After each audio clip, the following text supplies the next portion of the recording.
자, 여러분 안녕하세요.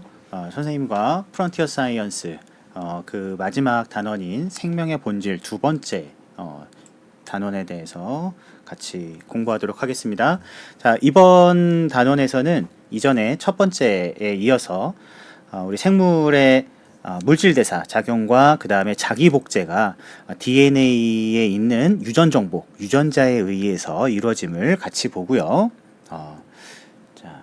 물질 대사가 이렇게 되는 가능한 이유가 바로 유전자 때문에 가능하다. 자, 그 다음에 DNA 정보가 잘 복제되고 유지가 되어야 되지만 이 작은 돌연변이들이 쌓이게 되고 누적되면서 다양한 생물로의 진화가 가능해졌다라고 하는 점. 자, 그리고 이 모든 생명체가 하나의 뿌리에서 나왔고, 그리고 같은 원리로 작동되고 있다고 하는 것을 분자 생물학적인 관점에서 설명할 수 있다. 결국엔 이거는 여러분들이 들어본 그 진화라고 하는 것이 뭐 갈라파고스 군도에 핀칫새도 있고 종과 개체 수준에서 볼 수 있는 것뿐만 아니라 세포와 분자 수준에서도 이러한 진화적인 현상을 관찰할 수가 있다. 이런 이야기가 되겠습니다. 자, 유전자라고 하는 것이 무엇인가? 이제 여러분들은 누구 닮았죠? 엄마하고 아빠 닮았죠. 그 이유는 뭐냐면 아빠와 엄마 사이에서 우리가 태어났기 때문이겠죠. 그렇죠? 자, 근데 예전에도 이러한 현상은 사람들이 다 알고 있었어요. 이제 부모를 닮는다고 하는 걸. 그리고 사람만 그런 게 아니죠. 동물들도 가축들, 소나 개, 뭐 말 이런 것들도 다 그 부모를 닮게 되어 있어요. 그리고 그런 것들을 관찰했고 식물도 마찬가지입니다. 자, 그러면 이렇게 자손이 부모를 닮는 이유는 뭐냐면 부모로부터 뭔가를 영향을 받기 때문이죠. 근데 예전에는 이게 뭔지 잘 몰랐어요. 근데 이게 유전자라고 하는 물질이라고 하는 거를 나중에 밝히게 된 거죠. 그래서 우리가 부모님을 닮는 이유는 뭐 때문이다? 유전자 때문이다. 콩 심은데 콩 나는 이유가 바로 유전자 때문이에요. 자, 유전자의 역할은 뭐냐? 부모의 모습과 성격. 자, 요거를 이제 유전학적 용어로는 뭐라고 부르냐면 형태와 성질이라 그래서 여러분들 혹시 들어봤습니까? 형질이라고 불러요. 이 형질을 누가 결정하냐면 바로 이 유전자에 의해서 결정이 되는 겁니다. 그러면 유전자는 도대체 어떻게 해서 이 형질에 영향을 미치냐? 바로 이 유전자가 뭘 만든다? 이 유전자를 통해서 얘가 단백질을 만들죠. 결국에는 이 단백질이 어떤 특정한 기능을 하게 되고 그 기능의 영향에 의해서 바로 형질을 만들어내게 된다. 자, 그래서 부모에게 있던 유전자가 자손에게 전달이 됨으로 해서 자손도 역시 그 유전자에 의해서 만들어진 단백질이 기능을 하기 때문에 비슷한 같은 형질을 갖게 된다. 자, 그 다음에 여기 보면 설명서라고 하는 말이 나오죠. 설명서. 유전자가 생명활동을 하는 설명서라고 하는 이유는 뭐냐면 이 우리가 살아가는 데 필요한 그 기능들이 있는데 이 기능들을 하기 위해서는 뭐가 필요하다? 뭐에 의해서? 우리 몸에 있는 효소에 의해서 이루어져야 되는데 이 효소가 아까 얘기했던 뭐다? 바로 이 단백질이다. 그래서 이 단백질이 효소의 기능이 제대로 수행되어서 지시를 하게 되는 거다. 자, 그리고 우리가 이 유전자에 의해서 만들어진 그 효소와 단백질 덕분에 뭐가 가능하다? 물질 대사와 생식이 가능하다. 물질 대사라고 하는 거는 여기 대사가 자, 요 대사는 이렇게 생각하면 돼요. 자, 물질은 여러분들 뭔지 알죠? substance. 대사는 change라고 보시면 돼요. 물질을 바꾸는 거야. 어떻게? 생명체에게 필요한 물질로 바꾸는 거죠. 그래서 여러분들 생명과학에서 배웠겠지만 이 방법은 크게 두 가지가 있죠. 필요한 물질을 작은 걸 더해서 만드는 합성 과정이 있고요. 그 다음에 큰 걸 분해하는 이화 과정이 있어요. 자, 그래서 이 합성 과정을 우리가 동화작용이라고 하고요. 분해하는 과정을 이화작용이라고 하게 된다. 크게 이 두 가지 과정을 통해서 필요한 물질들을 만들어냅니다. 그 다음에 생식이라고 하는 말은 생물의 번식이에요. 생물의 번식. 생물의 번식, 자손을 만드는 과정인데 생물의 번식은 뭐를 통해서 가능하다? 세포의 분열을 통해서 가능하다. 그래서 이것을 생식이라고 합니다. 자, 넘어갈게요. 자, 요거는 이제 우주 달력에서 앞에서도 봤지만 1월부터 12월까지 우주가 만들어지고 빅뱅으로부터 그 다음에 태양계가 만들어지고 지구가 생성되고 그 이후에 지구에서 생명체가 나타나서 진화가 되는 그런 과정에서 보면은 생명의 출현이 9월 15일부터 현재까지 이루어지고 있다고 합니다. 자, 그래서 선생님은 이제 요거를 통해서 우리가 또 생각해 볼 게 뭐가 있냐면은 이제 너와 내가 있잖냐?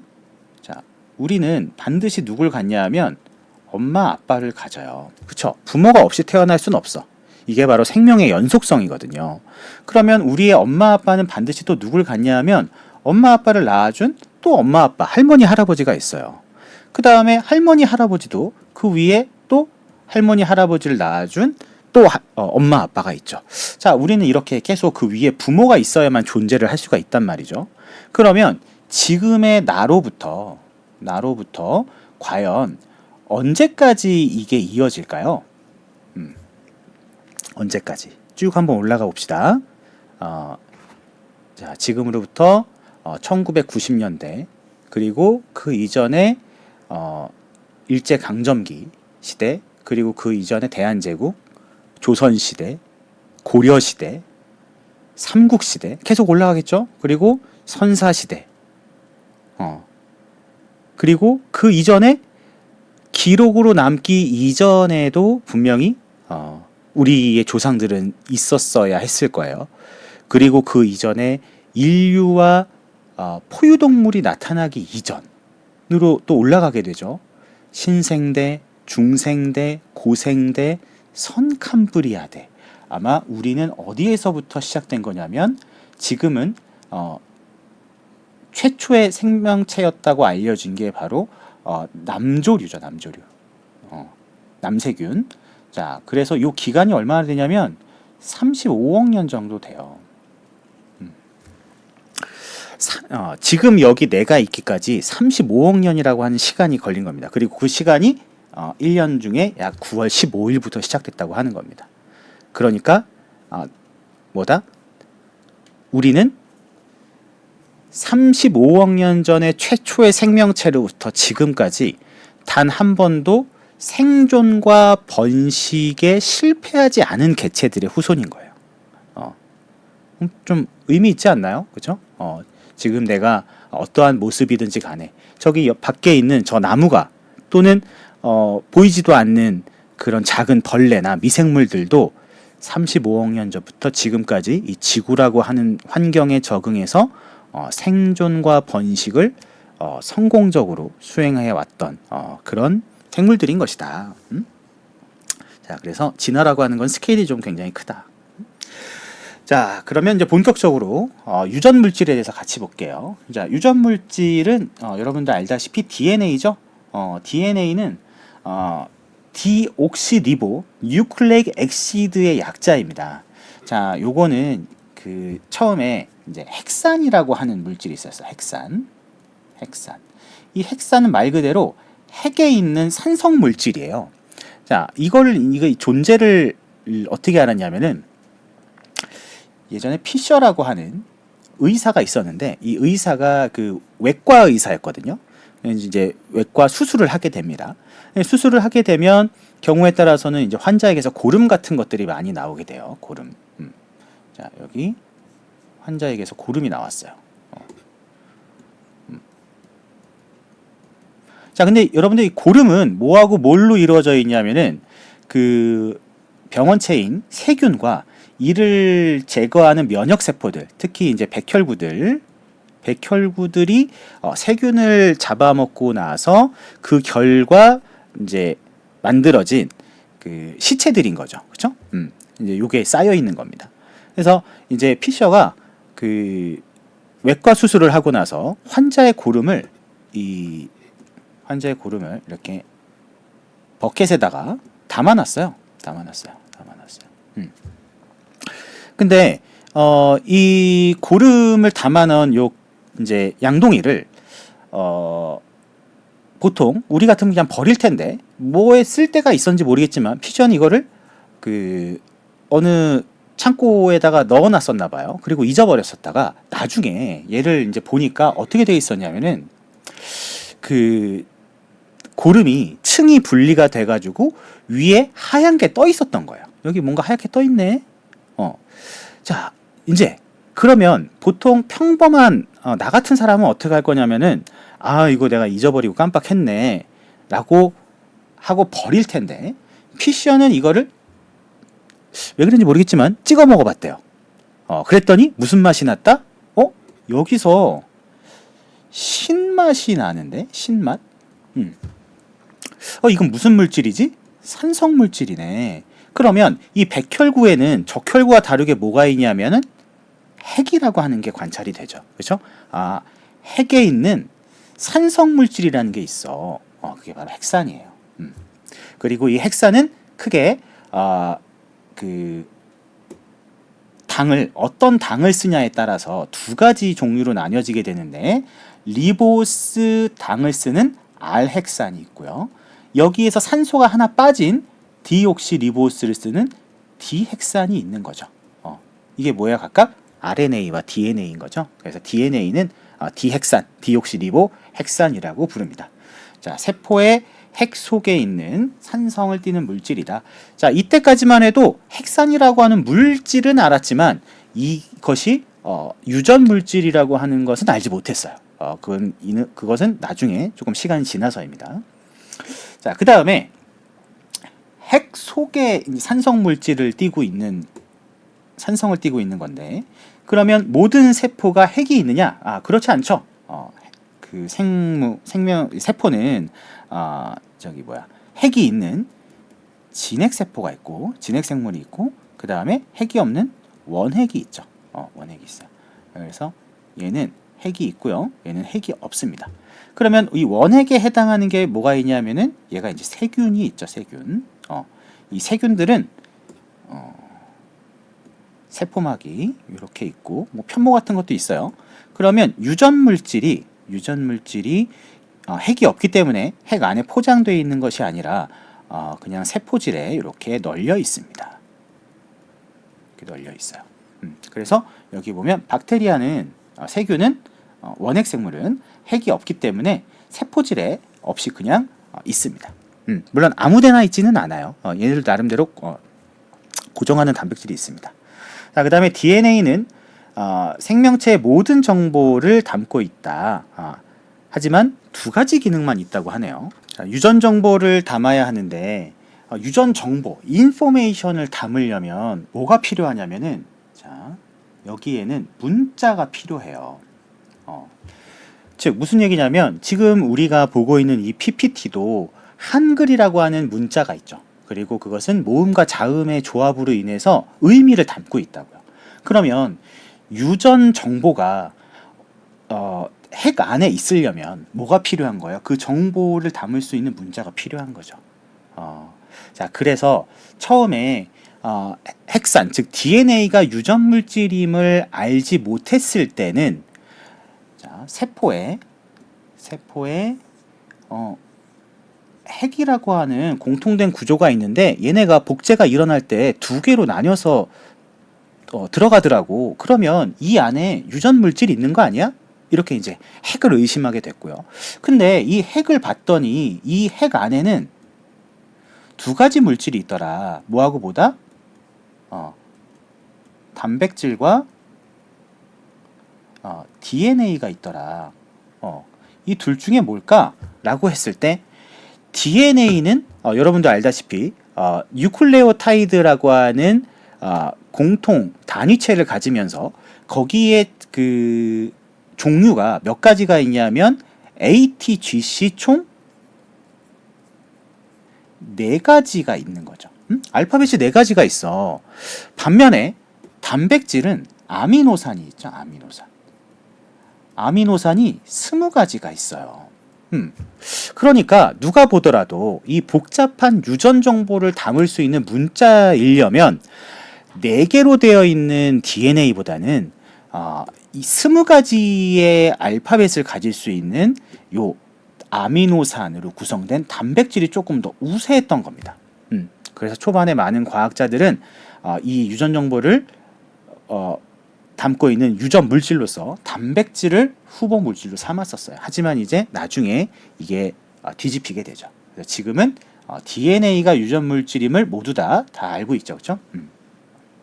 자, DNA에 생물의 유전 정보가 담겨 있고요. 그 다음에 아까 얘기했던 박테리아는 원핵이라 핵이 없어요. 세포 속에 세포질에 보호막, 핵막 없이 그냥 있는데 얘를 우리가 핵산이라고 하는 말을 쓰죠, 그렇죠? 핵이 없는데 그 이야기입니다. 자, 그래서 두 번째는 스스로 복제를 할 수 있어야 된다. 즉 세포가 하나에서 여기 유전 물질이 이렇게 있잖아요. 유전 물질이 이렇게 있으면은 얘가 어떻게 돼야 돼?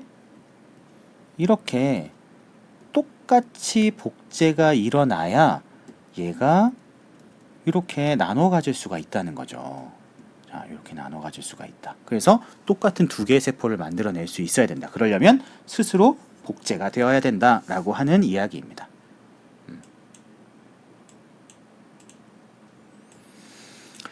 자, 그 다음에 이제 게놈이라고도 하고 지놈이라고도 하는 게 이제 나오는데요. 요거는 이 유전 물질에 있는 어떤 생물의 유전 정보 전체를 합쳐서 얘를 유전체, 게놈이라고 합니다. 유전체. 자, 다세포 생물 같은 경우에는 전체 유전 정보가 세포에 다 들어있죠, 그렇죠? 인간 같은 경우에는 자, 여러분들 우리 몸이 이렇게 있으면 자, 우리 눈을 이루고 있는 세포, 머리, 그 다음에 코, 심장, 손톱, 그 다음에 무릎, 뼈, 여기 있는 애들 다 모두 동일한 지놈을 가지고 있어요. 자, 근데 물론 예외는 있습니다. 예외는 있는데 우리 몸에서 다른 유전적 구성을 가지고 있는 애, 핵이 없는 애가 있어요. 바로 적혈구는 핵이 없습니다. 처음에 적혈구가 만들어지는 그 세포는 핵이 있었지만 나중에 없어지게 됩니다. 자, 근데 이제 또 신기한 건 이런 거죠. 나중에 이제 뒤에 나오지만 이렇게 다 똑같은 유전 정보를 가지고 있는데 어떻게 해서 이렇게 다 다양한 세포가 될 수 있느냐? 자, 그 부분은 뭐냐면 우리 그 DNA에 있는 유전자라고 하는 부분이 있는데 형질에 영향을 미치는 부분들이 나뉘어져 있어요. 거기에서 어느 부분에 스위치가 켜지느냐, 어느 부분에 스위치가 꺼지느냐에 따라서 어떤 세포는 근육을 만드는 근육세포가 되는 거고요. 어떤 세포는 인슐린을 만들어낼 수 있는 이자세포가 되고 이렇게 달라지게 되는 거죠. 어떤 유전자가 스위치가 켜졌냐, 즉 발현되느냐에 따라서요. 자, 여기 밑에 볼게요. DNA와 염색체의 구조를 보면은 자, 염색체 여러분들 생명과학에서 이제 배워서 알겠지만 염색체는 영어로 크로모좀이라고 하거든요. 크로모좀이라고 해요. 요 앞에 붙은 요 크로모가 얘가 컬러라는 뜻이에요. 컬러. 그 다음에 뒤에 붙은 좀은 얘는 덩어리란 뜻이에요. 즉 무슨 뜻이에요? 색깔을 띤 덩어리예요. 뭐 했더니 염색을 했더니 얘 염색이 잘 되는데 라고 했던 거예요. 그래서 세포를 관찰하는데 핵 안에 염색을 시켰더니 요렇게 염색되는 애들이 있어. X자 모양으로. 얘를 뭐라고 부르자? 얘를 염색체라고 부르자. DNA라고 한 겁니다. 그리고 이 염색체 안에 뭐가 있어요? 염색체 안에 DNA가 있는 거죠. 근데 알고 보니까 이 DNA가 그냥 있는 것이 아니라 뭐에 어떻게 되어 있냐면 단백질에 잘 감겨 있어요. 패킹, 잘 포장이 되어 있습니다. 이때 여기 보면 DNA 이중나선이 이렇게 있고요. 이 실처럼 이렇게 풀어져 있다면은 여기 보면은 염주알처럼 생긴 둥근 히스톤 단백질이 여기 이렇게 히스톤 단백질이 들어가 있어요. 그래서 이렇게 꼬여 있고 얘가 또 꼬이고 꼬여서 염색사를 만들어내고 얘네가 분열을 할 때 엄청 응축되거든요. 그래서 우리 눈앞에 짠 하고 보이게 되는데 요거를 염색체라고 하는 겁니다. 여기서 응축이 많이 일어나야 된다. 응축. 세포 하나에 들어있는 DNA를 이어서 펼치면 무려 2m가 된다고 하네요. 사람의 키보다 더 크네요. 그죠? 2m를 얼마나 작게 넣어야 되는 거야? 핵 공간이라고 하면 적어도 마이크로미터 단위로 줄여야 되는 거죠. 엄청나게 고도로 접히고 응축되어 있어야 되는 겁니다.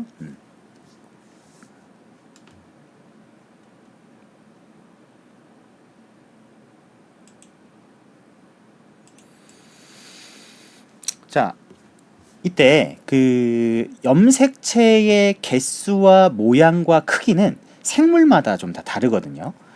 사람 같은 경우에는 사람은 모두 23쌍 46개를 가지고 있어요.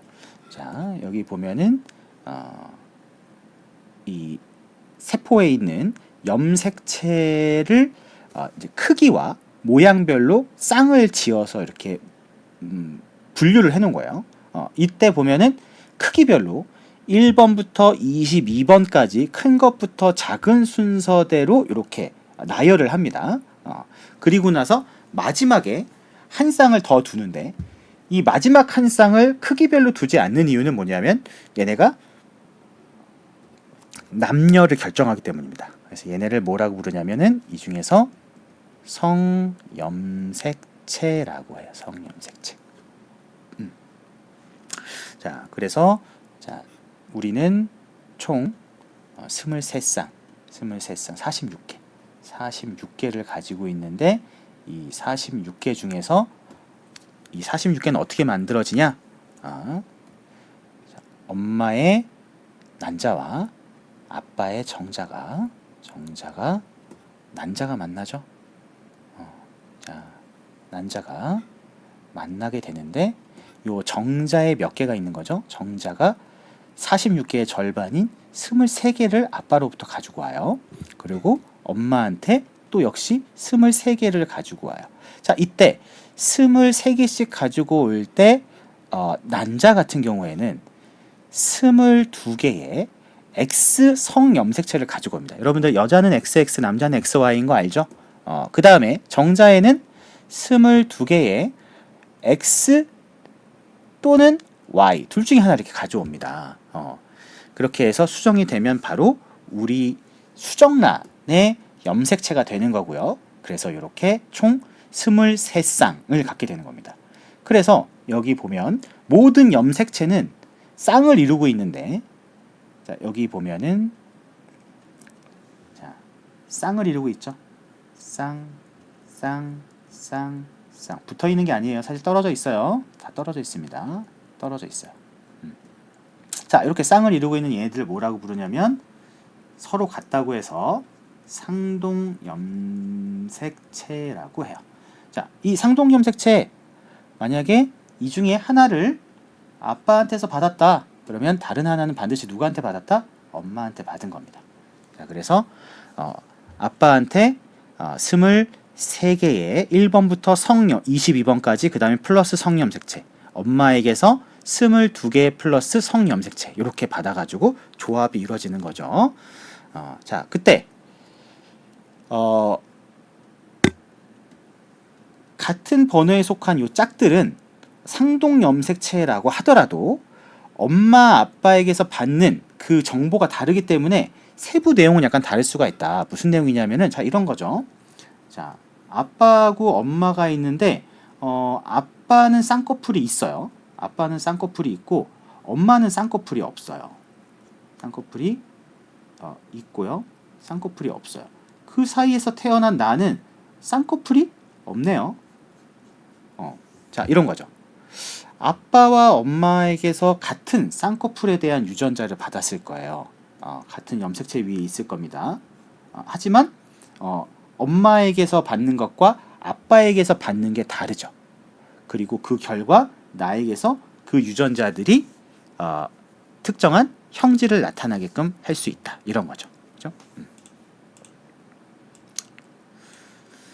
자, 염색체 종류는 아까 봤듯이 성을 결정하는 요 뒤에 성염색체가 있고요. 얘들 성염색체가 있고요. 그 다음에 1번부터 22번까지는 남녀 모두 공통으로 항상 가지고 있는 것 상염색체라고 불러요. 염색체. 그 다음에 뭐 여러분들 우성과 열성 이런 거 알고 있죠? 예를 들어서 아까 아빠하고 엄마만 쌍꺼풀이 없어요. 쌍꺼풀이 있는 게 우성이거든요. 자, 쌍꺼풀이 있는 것을 라지 E라고 하고 쌍꺼풀이 없는 것을 소문자 E, 스몰 E라고 표현했을 때 엄마가 없다는 얘기는 엄마는 둘 다 쌍꺼풀 없는 유전자 두 개를 가지고 있다는 이야기예요. 자, 근데 내가 쌍꺼풀이 없어요, 나도.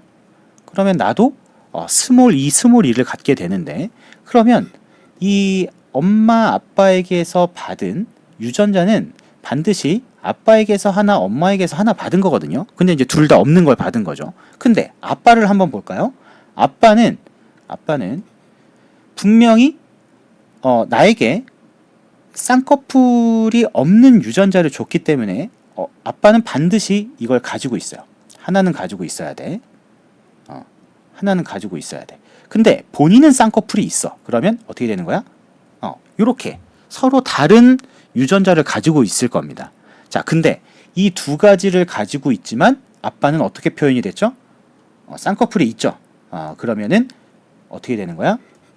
쌍꺼풀이 있는 유전자가 같이 있을 경우에는 겉으로 드러나게 되는 겁니다. 이렇게 두 개를 동시에 갖고 있는데 바깥으로 드러나는 거를 우성, 그리고 밑에 숨겨져 있는 거를 열성이라고 합니다. 뭐 우월하거나 열등하거나 그런 건 아니다. 두 개를 다 가지고 있는데 어떤 게 드러나느냐. 예를 들면 혀마리가 있어요. 혀마리. 혀 이렇게 말 수 있나요? 네. 혀마리가 되는 이것도 이제 유전에 의해서 결정되는 건데 혀마리가 되는 게 우성이고요. 혀마리가 안 되는 게 열성이에요. 아마 여러분들 해보면은 이렇게 혀가 안 말리는 사람이 있어요. 이게 이제 학교에서 해보면은 되는 아이들은 야 너희들 이거 안 돼? 라고 이제 얘기하게 되고 안 되는 애들은 야 그거 어떻게 하는 거야? 막 이렇게 되는데 이제 되는 아이들과 안 되는 아이들이 있거든요. 근데 뭐 혀를 만다고 해서 뭐 우월한가요? 혀 안 말린다고 뭐 열등하나요? 그런 거 아니잖아요. 그렇죠? 전혀 상관없다. 자, 그 다음에 이제 성염색체 XY가 있는데 선생님이 이제 이런 질문을 해보고 싶어요. 자, 과연 X와 Y 중에서 여러분들이 다 XX가 여자고 XY가 남자인 건 알잖아. 그러면 X가 여자를 만드는 것일까? 아니면 Y가 남자를 만드는 것일까? 이걸 한번 생각해 볼 수 있어요. 자, 결과부터 얘기하면 Y가 남자를 만듭니다. 즉 Y가 없으면 Y가 없으면 여성으로 발생이 돼요. 돌연변이 중에 염색체 돌연변이 중에 X를 하나만 갖는 터너 증후군이 있어요. 자, 그 유전병 같은 경우에는 불완전한 여성의 형태를 띠게 됩니다. 그 다음에 XXY를 갖는 그 클라인펠터 증후군 유전병이 있는데 Y가 있잖아요. 얘는 남성의 형태를 갖게 됩니다. 물론 이제 둘 다 좀 불완전한 그런 성격을 갖기는 하지만 그래서 여기서 우리가 알 수 있는 거는 Y가 결정한다. Y가.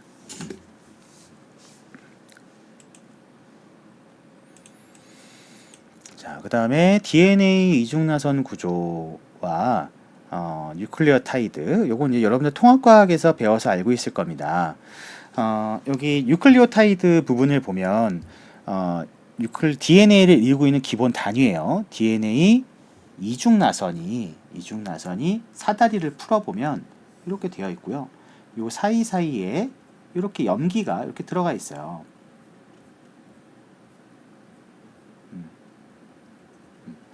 자, 요 하나 요 단위체가 뭐냐면 바로 뉴클레오타이드라는 건데, 이 뉴클레오타이드는 크게 세 부분으로 구분이 됩니다. 먼저 가운데 5탄당인 당이 있고요. 자, 여기 당이 있죠? 당. 그 다음에 그 옆에 인산을 가져요. 인산. ATP에 있는 그 인산입니다. 그 다음에 다른 쪽에 염기, 베이스를 가져요.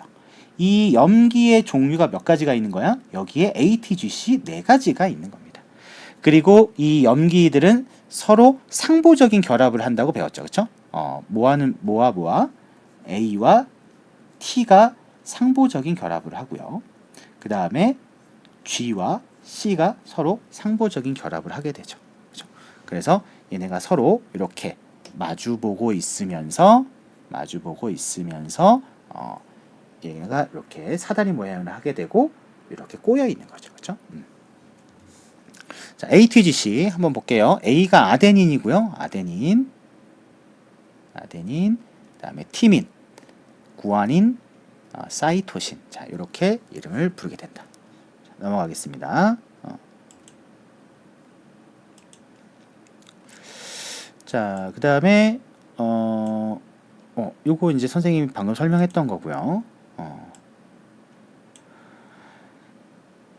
상보적인 것들, 염기 배열, 염기 서열. 그래서 결국에는 우리 DNA의 요 염기의 순서가 어떻게 되어 있느냐. A, T, C, G 점점점점 여기 오겠죠. 그렇죠? 얘 보면 여기 T고요. 그 다음에 여기 G고 얘가 A고요. A고 C고 T고 이렇게 이 염기의 서열을 갖게 되죠. 그렇죠? 그래서 이 서열에 의해서 유전 정보가 만들어지게 된다. 그리고 사람 같은 경우에는 총 몇 억쌍이 있다? 32억 개의 염기쌍이 배열되어 있다고 하네요. 이제 예전에 지놈 프로젝트를 통해서 밝혀내게 된 거죠. 자, 각 세포에는 32억 개의 염기쌍, 즉 64억 개의 염기 문자로 되어 있고요. 32억 개의 두 권의 설명서가 있다.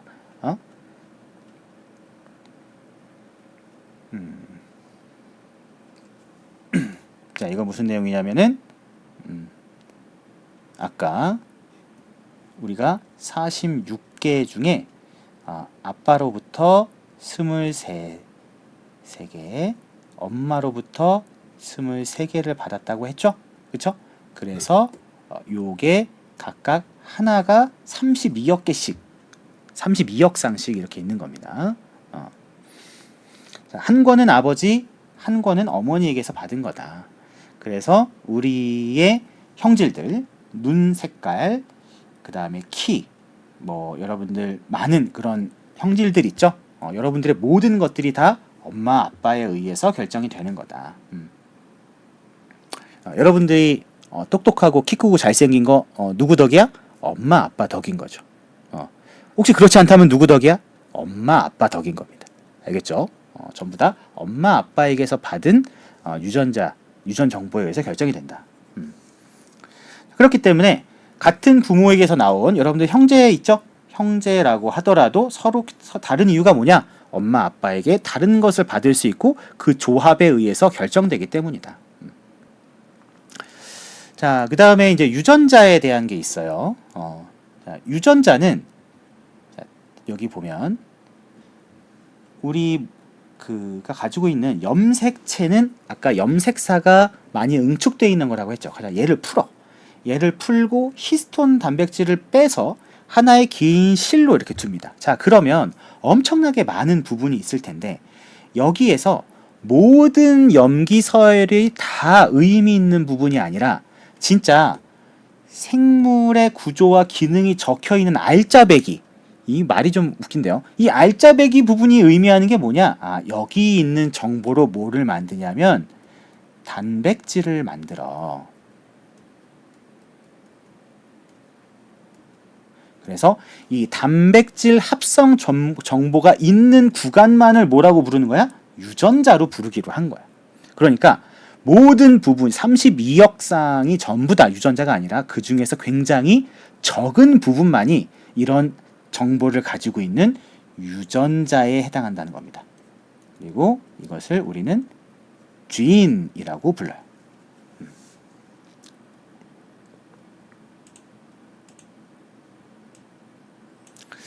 자, 이때 보면은 이 유전자에서도 특히 진핵생물, 세균은 그렇지 않거든요.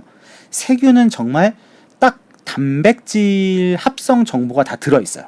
근데 동물과 식물, 그 다음에 버섯과 곰팡이 같은 균류, 요런 진핵생물들, 핵이 있는 진핵생물들의 이 DNA를 보면은 여기에 그 유전 정보가 있는 부분과 없는 부분들이 바코드처럼 들어가 있어요. 자, 여기 초록색 있죠? 요 초록색이 요게 그 단백질 합성 정보가 있는 부분이고요. 그 다음에 요 부분은 없는 부분이에요. 그래서 있는 부분을 뭐라고 부르냐면 엑손이라고 부르고요. 그 다음에 없는 부분을 인트론이라고 불러요. 그래서 이 부분이 어떻게 해야 되냐면 나중에 인트론이 다 편집돼서 없어져야 돼요. 삭제가 되고 나서 나중에 뭘로만 이어져야 되냐? 얘네가 이제 이렇게 돼서 엑손으로만 이렇게 다 연결이 되어야, 자, 엑손으로만 다 들어가 있어야 여기서부터 뭐가 만들어질 수 있느냐면 단백질이 만들어질 수 있는 거예요. 엑손과 인트론. 자, 인간의 경우 전체 DNA 가닥에서 엑손이 차지하는 비율은 세상에 너무 작죠. 1에서 2%밖에 안 된다라고 하는 겁니다. 이 DNA의 양은 굉장히 많은데 그 중에서 실제로 중요한 정보가 있는 부분은 이렇게 적구나. 이거를 바로 게놈 프로젝트를 통해서 알게 된 겁니다. 그래서 깜짝 놀랐죠.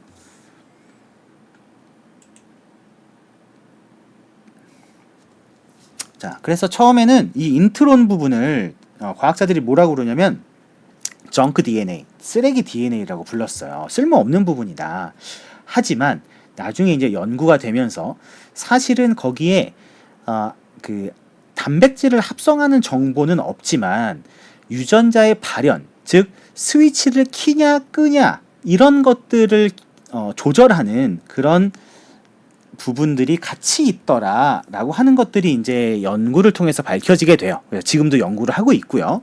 그래서 우리가 처음에 봤던 그 엑손이 전부는 아니다라고 하는 거.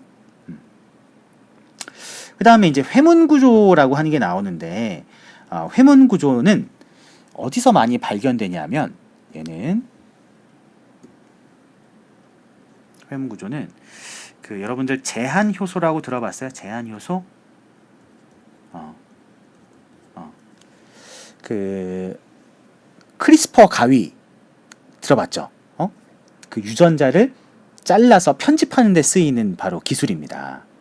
근데 이제 이 유전자 가위의 출발이 바로 제한 효소거든요. 제한 효소는 뭐냐면 그 바이러스 중에서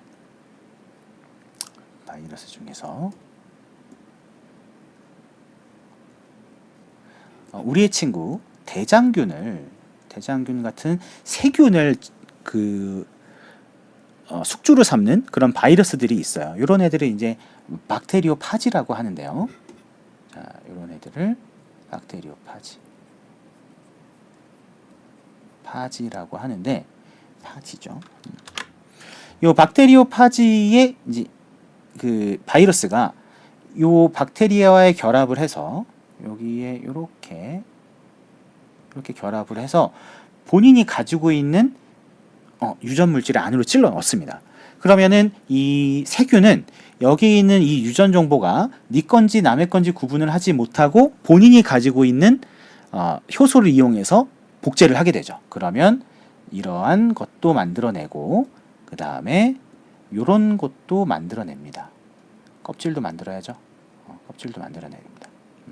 그래서 이제 이 안이 바이러스를 가득 차게 되고 나중에 이 숙주를 죽이면서 이제 또 다른 그 세균들을 감염을 시키겠죠. 자, 이런 입장에서 세균은 그냥 무작정 바이러스에게 당하기만 하냐? 그렇지 않거든요. 이 나름 무기를 가지고 있는데 그게 뭐냐면은 바이러스의 특정 염기 서열을 인식해서 자르는 가위 유전자, 그게 바로 제한 효소예요.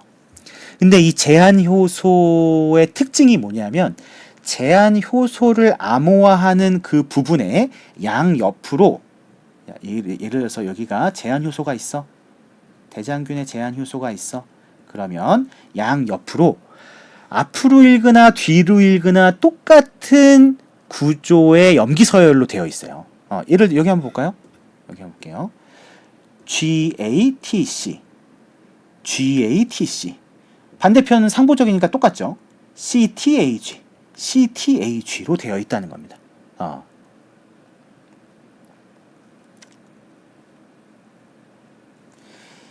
그래서 이렇게 앞으로 읽거나 뒤로 읽거나 똑같은 거를 우리가 회문 구조라고 하는데 예를 들면 이제 이런 거죠.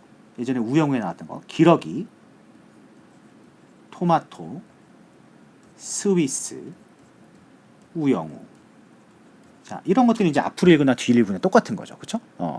자, 근데 요 회문형 염기서열 같은 경우에는 구간이 짧은데요.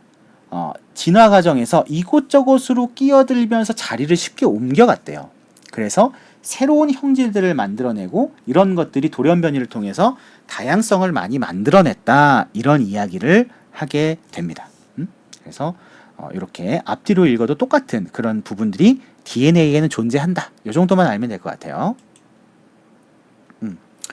자, 유전자의 발현이라고 하는 거는 아까 얘기했듯이 자, DNA가 이렇게 있으면 DNA에서 특정 부분만이 자, 여기 유전자, 여기 유전자, 여기 유전자래요. 여기 자, 유전자 A, B, C가 있어요.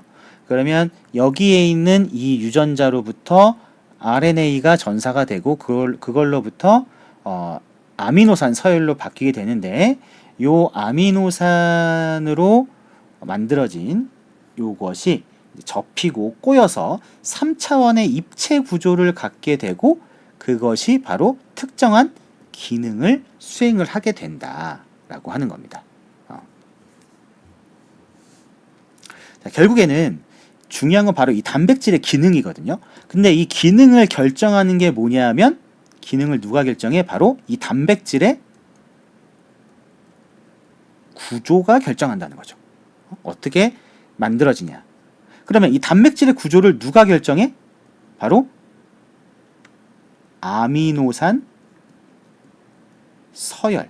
어떤 순서로 20가지의 아미노산이 어떤 순서로 오느냐. 그런데 이 아미노산의 서열은 누가 결정해? 바로 DNA의 염기 서열이 결정한다는 거죠. 그렇죠? 그래서 어떻게 되는 거야? DNA 염기 서열이 뭔데?